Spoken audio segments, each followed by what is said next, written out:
It's Sarah Love, it's hip hop, it's the One Extra Mix show. Now, earlier this week, I was in the presence of legendary status hip hop artists. I was DJing alongside the Souls and Mischief at Jazz Cafe in London. They're in Europe at the moment promoting their new album, which is called Montezuma's Revenge. And so, you know, I had to catch up with them. I did an interview with them for my TV show Soul Power. And I was like, nah, Hip Hop Mix Show listeners, they need some of that Souls and Mischief goodness in their life. So without further ado, let's get into this exclusive interview just for you. Here's what happened. Sarah Love. Sarah Love. For real, y'all. I'm joined by one of the most lovely groups I've ever met in hip-hop, Souls and Mischief. How you doing, guys? What's up? What's up? It's very lovely to have you here. But I see you're missing. One of you isn't here. Where's A+ at? Man, he's back home holding it down, but you know, with us in spirit. Yeah. Definitely. We all still together, you know what I mean? But just couldn't make it this particular trip. We'll be back all together. And we were rocking the other day at Jazz Cafe in London, and the show was extremely fresh. How's the UK tour been so far? Been beautiful. It's always good. We always get a lot of love when we come out here, so big up London, because they always come out and show love. Good vibes in the building. But this is like 10 years since your last album, and that's a long wait. Like, what's been happening between the last record and now?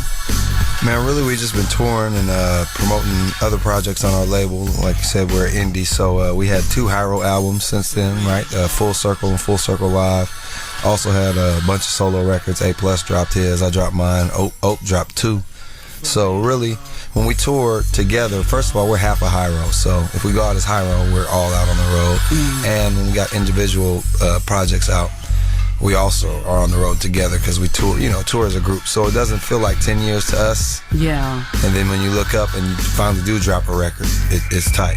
But also the fact that we got the opportunity to work with Prince Paul, that's the main reason why it was time to drop another record. I mean, that's like a dream come true. So tell me about it. He's like a bona fide legend in popular music, not just in hip-hop, you know what I mean? So like, what's it like collaborating with him? Because he's executive produced the entire album, right?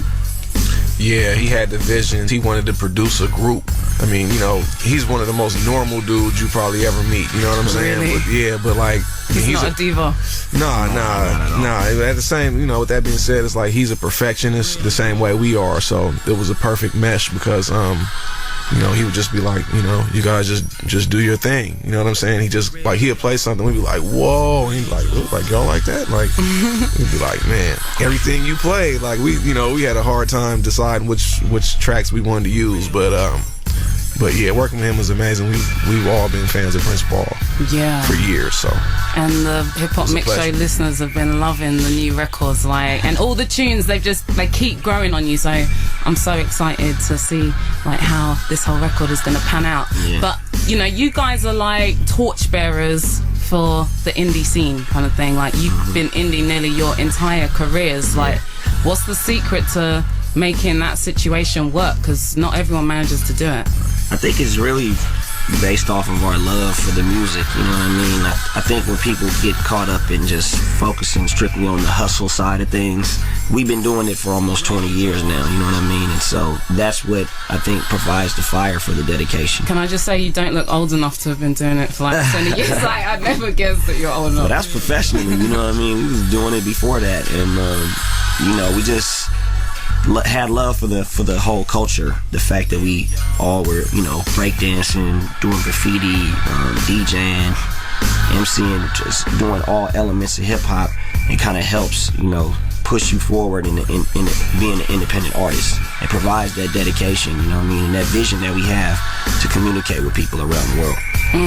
So what would be your advice then for like indie artists who, you know, want to make moves professionally? Like, what's the single best piece of advice you could offer? Really, I think it's about originality, because Souls and Mischief and Hieroglyphics came in and had such a different kind of style. I think that's what keeps the longevity. Initially, that's what's going to draw people into you as well. You know what I mean? And there's a lot of copycats kind of piggybacking off the next man's style or whatever. And I think you can just get lost in the sea of just lookalikes and sound-alikes, you know. Yeah. So if you try to maintain your originality, don't use the same vocabulary words that these other guys use. You know what I mean? Don't don't use their sayings. And if the guy is going yo yo hey hey, and that's his saying, don't go yo yo hey hey. Say something else. You know what I mean? Before you getting into your verse, man. I mean, I think that originality has been lost in hip hop, and I think with the new generation of MCs coming up, that's where they are shining, because they are original and they're different from everybody else. Exactly, and that's what we like. But how does the label run, like, on a practical level? Like, how does that all operate, Taj? Well, I run the label, but we just make music, man. The rest of the stuff is like so sidelined to point of negatives. But it's because we are musicians, you know what I'm saying? Though, like, it's fun to have a great symbol like the Hyro icon that can always, you know, sell T-shirts and hats and all that. But when it comes down to it, if we didn't have any music, none of this would be possible. So really the label is like a cell phone and the e-fax. You know what I'm saying, though? It's really about traveling and interfacing with the people. Because when it comes down to it, our job is really rocking live shows and rocking the studio. So it's great that we can team up with like corporate giants, you know what I'm saying, or like car companies and things like that, who can help spread the message. But we try to just concentrate on the music thing, man. I mean, nobody's buying records in some new format. Nobody's even really buying records. So we just got to make good music and keep interfacing with the fans. And if you see us out, pick up a record, or if you buy any of our records, know you're supporting us, not just like, I'm not gonna say any names. It's not, you know, a lot of these multinational like companies that are in the business of selling anything, and music just happens to be one of the products. Like, we're in the business of making great music. Yeah. We're coming out with great records, right? And we showing up and doing all that kind of stuff. So our job really is getting done, you know? You rock it every time.